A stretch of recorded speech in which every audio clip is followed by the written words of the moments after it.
जय हिंद साथियों, मैं पूजा चौहान ट्रिकी एकेडमी में आपका स्वागत करती हूँ। जैसा कि हमारी क्लासेस कंटिन्यू चल रही है, हमने सबसे पहले इंट्रोडक्शन पढ़ा है, उसके बाद में हमने एक टॉपिक शुरू किया है जिसका नाम था ब्लड सर्कुलेटरी सिस्टम, रक्त परिसंचरण तंत्र। उसके अंतर्गत मैंने आपको रक्त के भाग बताए थे कि रक्त परिसंचरण तंत्र के अंतर्गत दो भाग आते हैं, एक होता है हमारा रक्त और दूसरा होता है हमारा हृदय। तो हमने रक्त के बारे में पढ़ लिया था कि रक्त जो होता है इसके दो भाग होते हैं, पहला जो होता है द्रव के रूप में होता है और दूसरा जो होता है कणों के रूप में होता है। तो हमने ये सारी चीजें डिस्कस कर ली थी। द्रव के रूप में हमने प्लाज्मा को पढ़ लिया था और कणों के रूप में हमने आरबीसी, डब्ल्यूबीसी और प्लेटलेट्स को पढ़ लिया था। उसके बाद में मैंने आपसे कहा था कि मैं आपको ब्लड ग्रुप बताऊंगी, लेकिन उसके पहले हम हृदय के बारे में पढ़ लेते हैं, हार्ट के बारे में पढ़ लेते हैं, क्योंकि हार्ट भी जो है वो हमारे रक्त के आधार पर ही कार्य करता है। रक्त को पंप करने का जो कार्य करता है वो कौन करता है? हृदय करता है। तो पहले हम हृदय की भी क्रिया पढ़ लेते हैं, उसके बाद में हम रक्त समूह की क्रियाएं पढ़ेंगे कि किस तरीके से रक्त समूह एक दूसरे को डोनेट किया जा सकता है, किन को डोनेट नहीं किया जा सकता है। ये सारी चीजें हम पढ़ेंगे हृदय पढ़ने के बाद में। ठीक है, तो हम शुरुआत करते हैं हार्ट की। आप हेडिंग लिख लीजिए, ह्यूमन हार्ट। ठीक है, क्या हेडिंग लिखेंगे आप?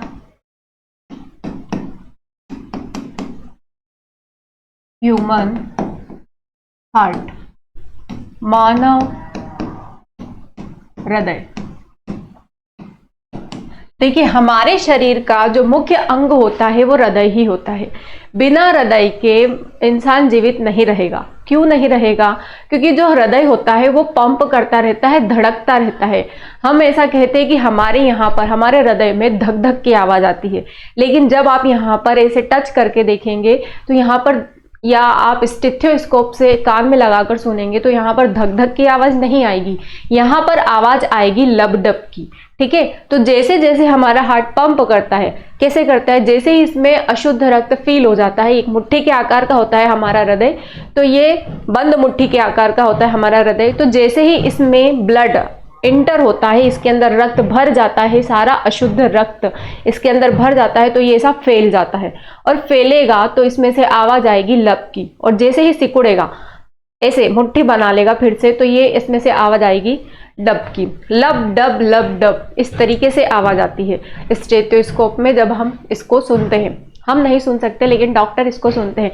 जैसे अगर आप बीमार हो जाते हैं तो डॉक्टर कान में जो लगाकर सुनते हैं उसी को कहा जाता है स्टेथोस्कोप। एक यंत्र होता है जिससे हृदय की धड़कन मापी जाती है। एग्जाम में क्वेश्चन भी बनता है कि हृदय धड़कन मापी यंत्र को क्या कहा जाता है? स्टेथोस्कोप कहा जाता है।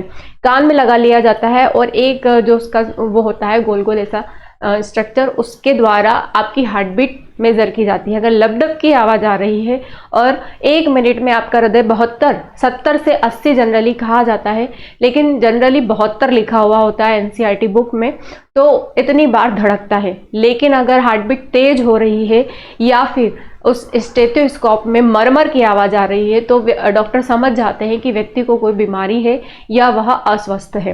तो स्टेथोस्कोप एक यंत्र होता है जिससे हृदय धड़कन मापी जा सकती है। अब हम हृदय के बारे में पढ़ने वाले हैं कि सबसे पहले इस बात आती है कि हृदय के अध्ययन को क्या कहा जाता है। तो मानव हृदय के अध्ययन को कहा जाता है कार्डियोलॉजी। ठीक है, इसका अध्ययन क्या कहलाता है? कार्डियोलॉजी। मानव हृदय का अध्ययन कहलाता है कार्डियोलॉजी। कार्डियोलॉजी बहुत ही इंटरेस्टिंग टॉपिक है ये, आपको बहुत अच्छा लगेगा पढ़ने में कि इसके अध्ययन को क्या कहा जाता है? कार्डियोलॉजी कहा जाता है। अब अध्ययन के बाद में इसमें कोशिका, किन कोशिकाओं से बना होता है ये? तो इसकी कोशिकाओं को कहा जाता है कार्डियोसाइट। क्या कहा जाता है? कार्डियोसाइट। मैंने आपको पिछली क्लास में भी बताया था कि जहां पर लॉजी शब्द आ जाए मतलब वो किसी का अध्ययन है, और जहां पर साइट शब्द आ जाए मतलब वो किसी की कोशिका है। तो यहां पर देखिए लास्ट में लॉजी लिखा हुआ और लास्ट में साइट लिखा हुआ। SY है ये, जी नहीं है, Y है ये।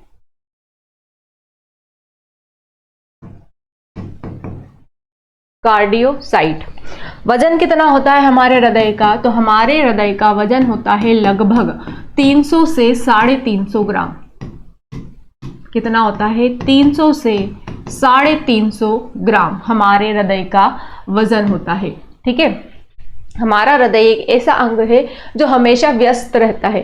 पूछा जाता है कि मानव शरीर का सबसे व्यस्ततम अंग कौन सा है? तो वो होता है हृदय।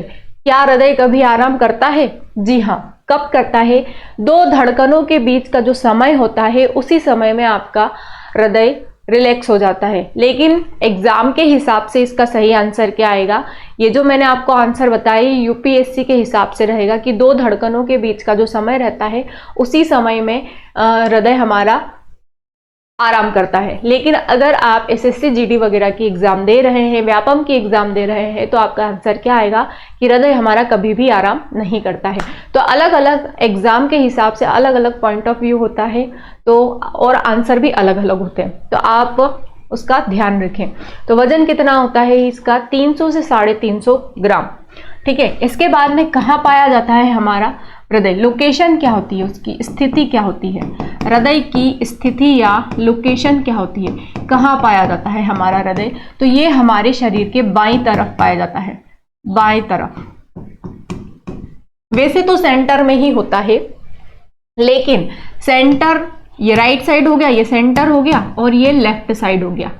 ठीक है, ये राइट साइड, ये सेंटर, और ये लेफ्ट साइड। होता क्या है कि हमारे हृदय का वजन कितना है? लगभग 300 से 350 ग्राम। तो इसमें से 80 ग्राम जो होता है वो सेंटर में होता है, और बाकी का बचा हुआ, कितना बचा हुआ है? 270 ग्राम जो है वो लेफ्ट साइड में होता है। तो ज्यादा वजन हमारे बाएं तरफ पाया जाता है, इसीलिए हम क्या कहते हैं कि हृदय कहाँ पाया जाता है? हमारे शरीर के बाएं हिस्से में पाया जाता है, यहाँ पर।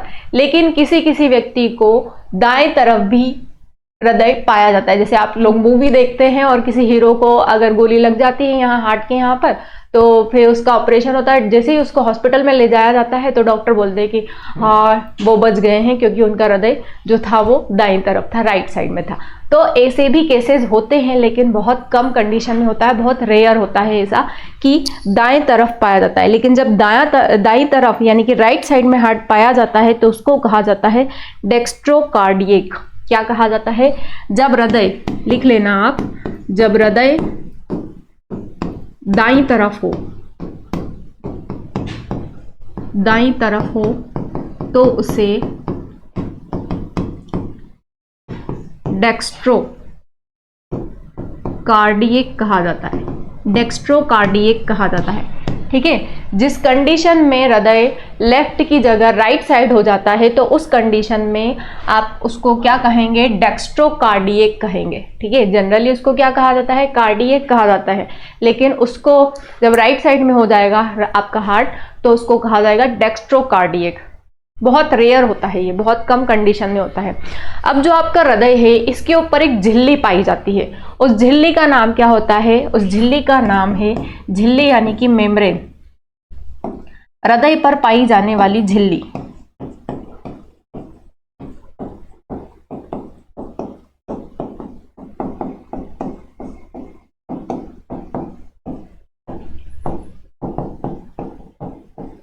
झिल्ली, या हम इसको कहते हैं मेम्ब्रेन। क्या कहलाती है? Cardiac membrane, cardiac membrane. आपके हार्ट पर एक झिल्ली, यानी कि हम सबके हार्ट पर एक झिल्ली पाई जाती है जिसको कहा जाता है कार्डियक,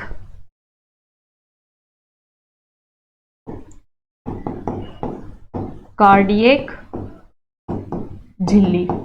अब इस झिल्ली में एक द्रव भी भरा होता है जो आपके हृदय में नमी प्रदान करने का काम करता है, ताकि आपका जो हृदय है वो सूखा ना रहे, और सूखा होने के कारण वो ठीक तरीके से काम नहीं कर पाएगा। इसीलिए उसमें नमी बनाए रखने के लिए एक द्रव भरा होता है जिसे कहा जाता है पेराकार्डियक लिक्विड। ठीक है, क्या कहा जाता है? पेराकार्डियक लिक्विड कहा जाता है। यहां पर लिख लेना, इस झिल्ली में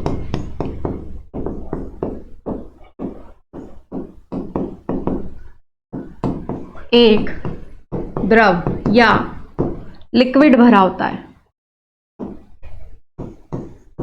द्रव या लिक्विड पाया जाता है, जिसे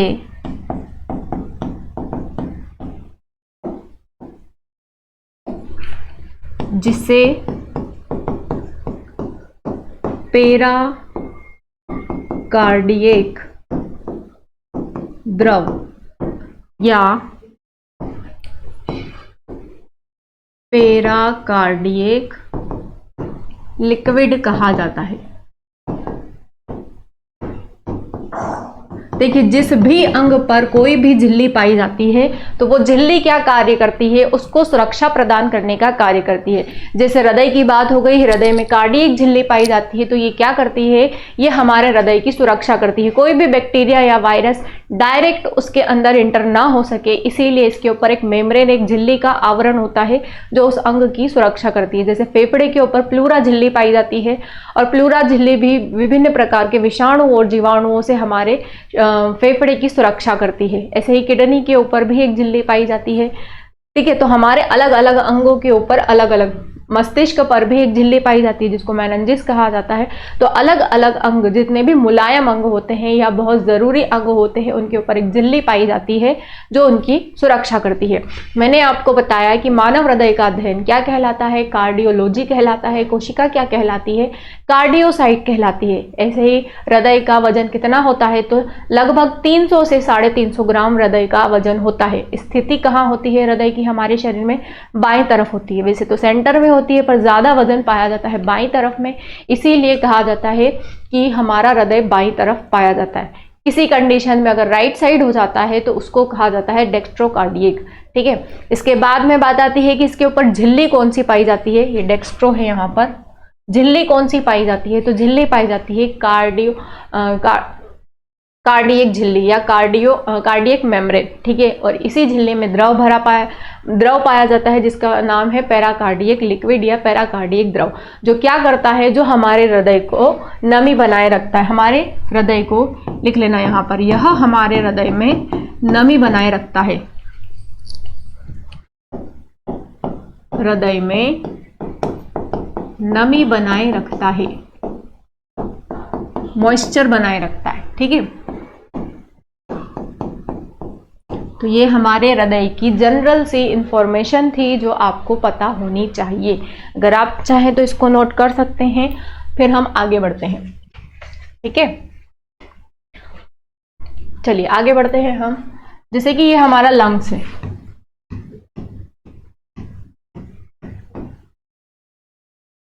ये हमारे फेफड़े हैं।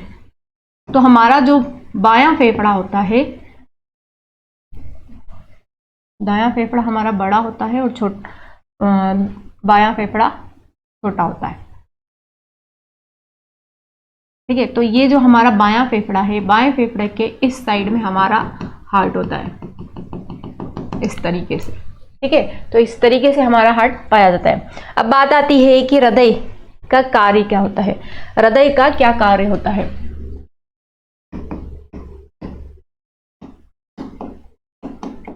क्या कार्य होता है हमारे हृदय का, तो इसका कार्य होता है रक्त को पंप करना,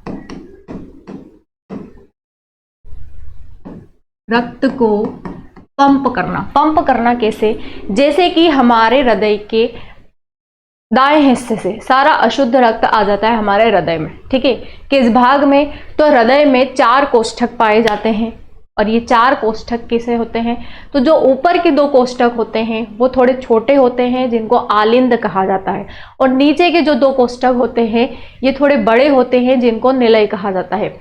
दाई साइड में होंगे तो ऊपर वाले हिस्से को दाया आलिंद और नीचे वाले हिस्से को दाया निलय कहेंगे, और बाई साइड होंगे तो ऊपर वाले हिस्से को बाया निलय, बाया आलिंद और नीचे वाले हिस्से को बाया निलय कहेंगे।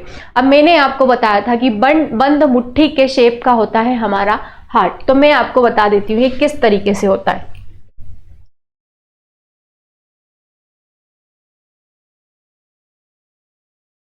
ठीक है, इस तरीके से हमारा हार्ट होता है।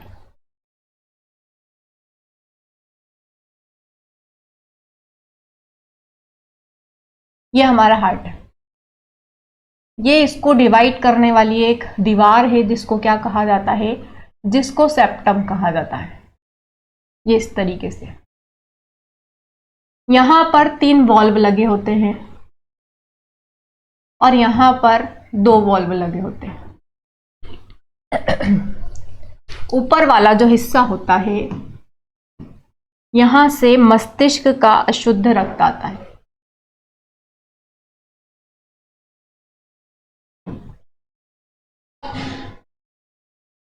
और नीचे वाला जो हिस्सा होता है, यहां से निचले हिस्से यानी कि हमारे धड़ का अशुद्ध रक्त आता है।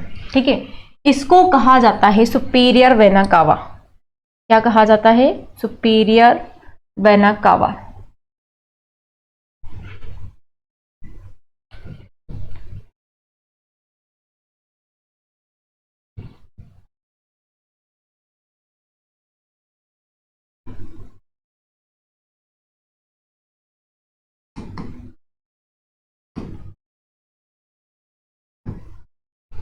ये जो है ये है सेप्टम।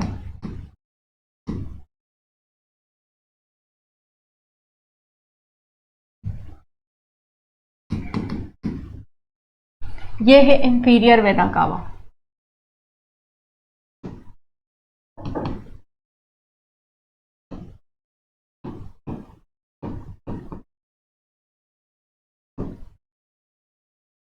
यहां पर जो रक्त होगा ये कार्बन डाइऑक्साइड वाला होगा, यानी कि अशुद्ध रक्त होगा। इन वॉल्व्स को कहा जाता है ट्राइकस्पिड वॉल्व। Tricuspid valve. यहां पर भी अशुद्ध रक्त होगा और यहां पर एक वॉल्व बना होगा जिसको कहा जाता है सेमीलुनार वॉल्व। ठीक है, क्या कहा जाता है इसको? Semilunar valve. अर्ध चंद्र कपाट। ये वाला जो हिस्सा होता है इसको कहा जाता है दाया आलिंद, राइट ऑरिकल। ये वाला जो हिस्सा होता है इसको कहा जाता है दाया निलय,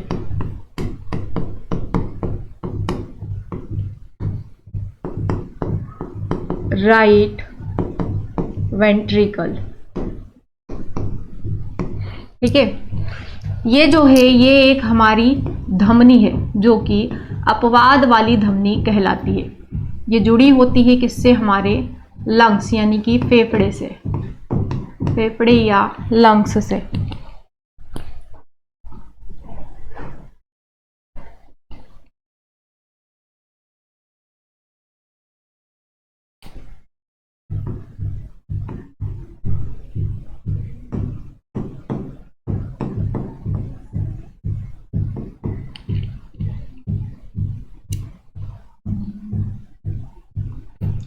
उसके बाद में यहाँ पर एक शिरा जुड़ी होती है जो कि अपवाद वाली शिरा कहलाती है। ये है फुफ्फुसीय शिरा। फुफ्फुसीय शिरा, पल्मोनरी वेन। यहाँ पर ऑक्सीजन वाला ब्लड है, यहाँ पर भी ऑक्सीजन वाला। ये जो 2 वॉल्व बने इसको कहा जाता है बाइकस्पिड वॉल्व। Bicuspid valve. इसको कहा जाता है बायां आलिंद।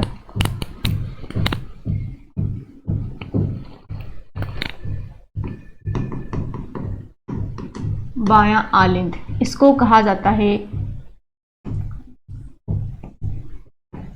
बायां निलय। इसको कहा जाता है फुफ्फुसीय धमनी, फुफ्फुसीय धमनी या पल्मोनरी आर्टरी।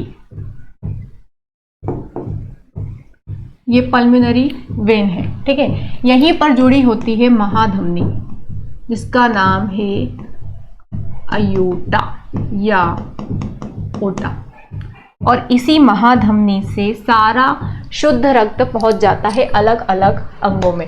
तो ये हमारा हार्ट है और हार्ट में इस तरीके से इसका डायग्राम है जो एग्ज़ाम में पूछा मतलब बताया जाता है कि किस तरीके से कहाँ पर। ये देखिए यहाँ पर जो है सारा इम्प्योर ब्लड है, यहाँ पर भी इम्प्योर ब्लड है, फिर इसके थ्रू ये चला जाएगा आपके हार्ट में और यहाँ से जो ऑक्सीजन वाला ब्लड है वो फ्लो हो जाएगा आपके चैम्बर्स में। यहाँ पर CO2 जो गैस है वो आउट हो जाएगी और O2 जो रहेगी वो इन रहेगी हार्ट में से, फेफड़े में से, ठीक है, लंग्स में से आपके।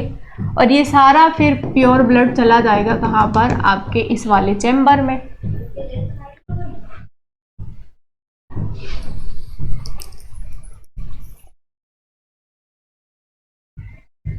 देखिए तो हृदय का कार्य क्या होता है, रक्त को पंप करना। कैसे करता है, हमारी बंद मुट्ठी के शेप का होता है हमारा हृदय।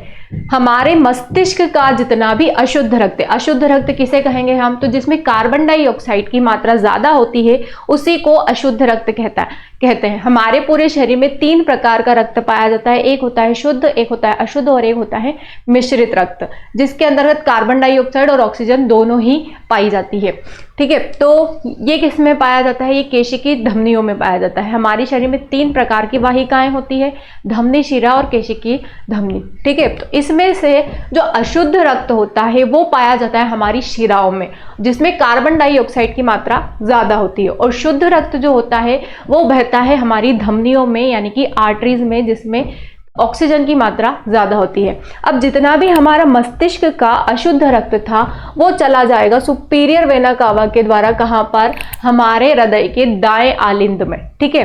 और हमारे शरीर के निचले अंगों का जितना भी अशुद्ध रक्त है ये चला जाएगा इंफीरियर वेना कावा के द्वारा, कहां पर, दाएं आलिंद में। ये 2 शिराएं पाई जाती है, एक तो ये होती है सुपीरियर वेना, एक सुपीरियर वेना कावा और इंफीरियर वेना कावा, दोनों ही शिराएं हैं, दोनों ही अशुद्ध रक्त लेकर आती है हमारे दाएं आलिंद में। फिर ये जब चेंबर पूरा भर जाता है तो इन 2 चेंबर्स को अटैच करने के लिए यहाँ पर एक वॉल्व लगे होते हैं, ठीक है, जिसको कहा जाता है ट्राइकस्पिड वॉल्व। 3 वॉल्व होते हैं, नल की तरह होते हैं ये। जैसे ही ये पूरा फिल हो जाता है तो ये वॉल्व खुल जाते हैं, और जैसे ही ये वॉल्व खुलता है तो सारा अशुद्ध रक्त आ जाता है दाएं निलय में।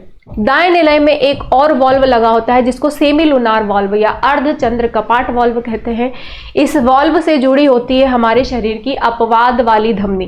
क्या कहा जाता है, पूछा जाता है कि अपवाद वाली धमनी किसको कहा जाता है, तो ये कहा जाता है फुफ्फुसीय धमनी को। क्यों कहा जाता है, क्योंकि ये किस प्रकार का रक्त ले जा रही है, कार्बन डाइऑक्साइड वाला अशुद्ध रक्त ले जा रही है। कहां पर ले जा रही है, हमारे फेफड़ों में। तो क्वेश्चन पूछा जाता है कि रक्त का शुद्धिकरण कहाँ होता है, तो वो हम बताते हैं किडनी में होता है। लेकिन गैसों के आधार पर रक्त का शुद्धिकरण कहाँ होता है, तो गैसों के आधार पर रक्त का शुद्धिकरण होता है फेफड़े में। यहाँ से कार्बन डाइऑक्साइड गैस जो होती है वो रिलीज हो जाती है फेफड़े में। एक ऐसा स्ट्रक्चर पाया जाता है, कैसा, बलून के शेप में एल्वियोली पाई जाती है। जैसे ही सारा अशुद्ध रक्त इसमें फिल हो जाता है तो ये फूल जाती हैं और इसमें से फिल्ट्रेशन की प्रोसेस, परानिस्यंदन जिसको कहा जाता है वो प्रोसेस शुरू हो जाती है, और यहाँ से कार्बन डाइऑक्साइड जो रहेगी वो आउट हो जाएगी और ऑक्सीजन इसी के अंदर रह जाएगी। फिर ये कार्बन डाइऑक्साइड बाहर हुई तो इसका शेप जो थोड़ा छोटा हो जाएगा और यहाँ से वापस से चला जाएगा कहाँ पर, आपके हार्ट में। किसके द्वारा, फुफ्फुसी शिरा के द्वारा। फेफड़े से ही फुफ्फुसी शिरा जो कि अपवाद वाली शिरा होती है, जो हमारे शरीर से, हमारे फेफड़े से शुद्ध रक्त ले जाती है, कहाँ पर, बाएं आलिंद में। ये बायां आलिंद शुद्ध रक्त से जब पूरा भर जाता है, ऑक्सीजन वाले ब्लड से पूरा भर जाता है, तो ये यहाँ पर एक वॉल्व लगा होता है जिसको कहा जाता है बाइकस्पिड वॉल्व। ये वॉल्व खुल जाते हैं और ये सारा शुद्ध रक्त आ जाता है बाएं निलय में। यहीं पर एक धमनी जिसको महाधमनी कहा जाता है वो पाई जाती है, जिसका नाम है अयोटा या ओटा। और जैसे ही हार्ट फिर से ऐसे झटके से पंप करेगा तो इसी अयोटा से होता हुआ हमारा रक्त चले जाएगा हमारे सारे अंगों में। सबसे पहले जाएगा हमारे लीवर में, सॉरी हमारे अमाशय में, लीवर में, फिर आंतों में और फिर किडनी में। किडनी में फिर से रक्त का शुद्धिकरण होगा और इस रक्त के शुद्धिकरण में से सारी चीजें अलग हो जाएगी, जैसे कि यूरिया, यूरिन, क्रिएटिनाइन, जितने भी प्रकार के ग्लूकोज वगैरह होते हैं, मिनरल्स वगैरह होते हैं, सब अलग छांट लिए जाते हैं और यूरिन बाहर निकल जाता है। तो वहां पर पूर्ण रूप से शुद्धिकरण हो जाता है। तो ये अयोटा सारे अंगों में शुद्ध रक्त को पहुंचाने का कार्य करती है, इसीलिए इसका नाम क्या है? महाधमनी। महाशिरा पूछे तो महाशिरा कौन सी होती है? Superior vena cava. महाधमनी पूछे तो कौन सी होती है? अयोटा होती है। ठीक है, महाशिरा, सुपीरियर वेना कावा, महाधमनी, अयोटा। रक्त गैसों के आधार पर रक्त का शुद्धिकरण कहाँ होता है? तो वो होता है हमारे फेफड़े, लंग्स में। ठीक है, अपवाद वाली शिरा कौन सी होती है? अपवाद वाली शिरा होती है फुफ्फुसीय शिरा और अपवाद वाली धमनी होती है फुफ्फुसीय धमनी। ठीक है, हमारे हृदय में कितने कोष्ठक पाए जाते हैं? तो कोष्ठक पाए जाते हैं हमारे 4। दायां आलिन, दायां निलय, बायां आलिन और बायां निलय, 4 कोष्ठक पाए जाते हैं। लिख लेना ये सारी चीजें, यहां पर मैं नोट करवा देती हूं आपको।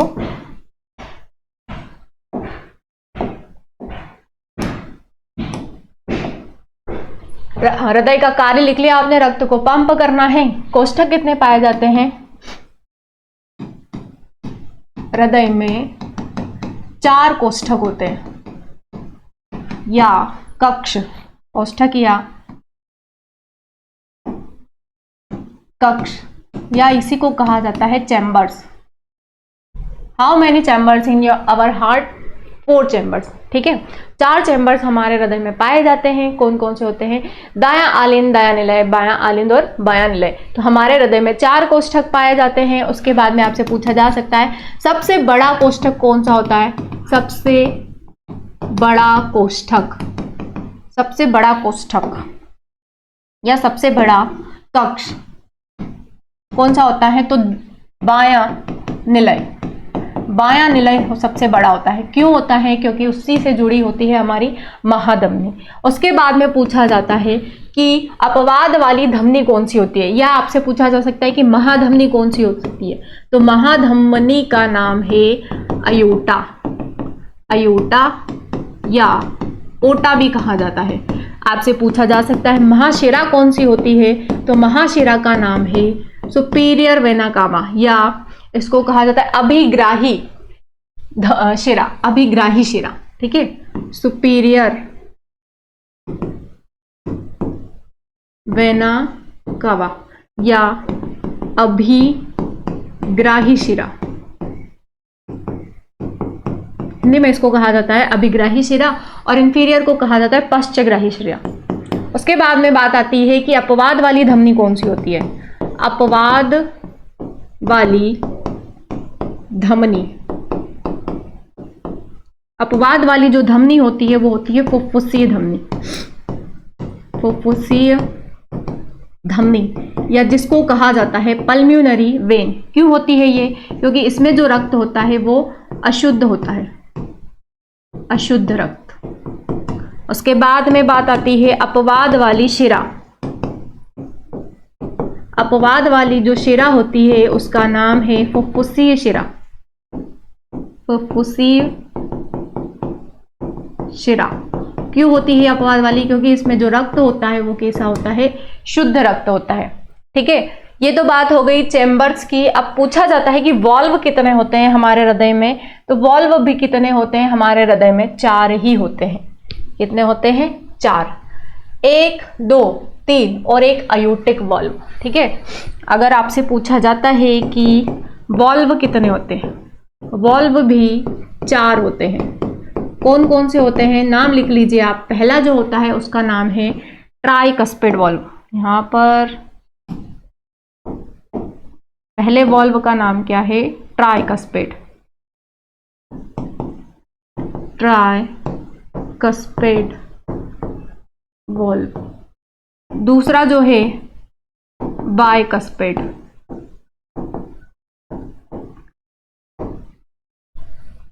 मूव कर लेते थोड़ा सा इसको। और तीसरा जो है उसका है semi lunar, semi lunar valve. और चौथा जो है वो है अयोर्टिक वाल्व। तो ये हमारे हृदय में 4 कोष्ठक और 4 वाल्व हैं जो कि पाए जाते हैं, जो अपना प्रॉपर तरीके से काम करते हैं। हमारे हृदय के ऊपर एक झिल्ली पाई जाती है, मैंने आपको बताई थी। यहाँ पर एक झिल्ली होती है जिसको कहा जाता है कार्डियक झिल्ली, और इसी झिल्ली और हृदय की दीवारों के बीच में एक द्रव भरा होता है जिसका नाम है पेराकार्डियक लिक्विड या पेराकार्डियक द्रव। तो ये मैंने आपको हृदय के बारे में जनरल सी इंफॉर्मेशन बता दी है, वो किस तरीके से काम करता है वो मैंने आपको बता दिया है। ठीक है, अगर आपको इसमें कोई डाउट हो तो आप प्लीज कमेंट बॉक्स में कमेंट करके बता सकते हैं, और अगर आपको हमारा पढ़ाया हुआ अच्छा लगा है तो उसके लिए भी आप कमेंट कर सकते हैं। कमेंट करने में कोई पैसा नहीं लग रहा है आपका, और ज़्यादा से ज़्यादा वीडियो को लाइक और शेयर कीजिए, सब्सक्राइब कीजिए हमारे चैनल को, ताकि आपको इसी तरीके से और भी अच्छी अच्छी जानकारी मिल सकती है, और बहुत ही आसान तरीके से मिल सकती है, सरल तरीके से बिल्कुल समझाया जाता है। तो प्लीज़ हमारे चैनल पर बने रहें, ट्रिकी एकेडमी के साथ में जुड़े रहें, और अपनी परीक्षा की तैयारी इसी तरीके से करते रहें, क्योंकि अब की बार सारी की सारी परीक्षाएं आपको क्लियर करनी है, बहुत सारी वैकेंसियां आने भी वाली है अभी और भी। तो ये मैंने आपको जनरल से इंफॉर्मेशन बता दी है हृदय के बारे में। आगे की और भी डिटेल्स के लिए बने रहें ट्रिकी एकेडमी में। हम अगली क्लास में फिर मिलते हैं, जिसमें मैं आपको और भी अच्छी तरीके से अलग से डायग्राम के द्वारा और बता दूंगी। ठीक है, ये मैंने एक मुट्ठी के शेप के हिसाब से आपको हृदय के बारे में बताया था। आप चाहें तो हृदय के बहुत सारे डायग्राम्स के थ्रू आप समझ सकते हैं, मैं सारी चीजें आपको और अच्छे से समझा सकती हूँ। अगर आपको ये समझ में आया है तो प्लीज कमेंट बॉक्स में कमेंट जरूर कीजिएगा। धन्यवाद। जय हिंद साथियों।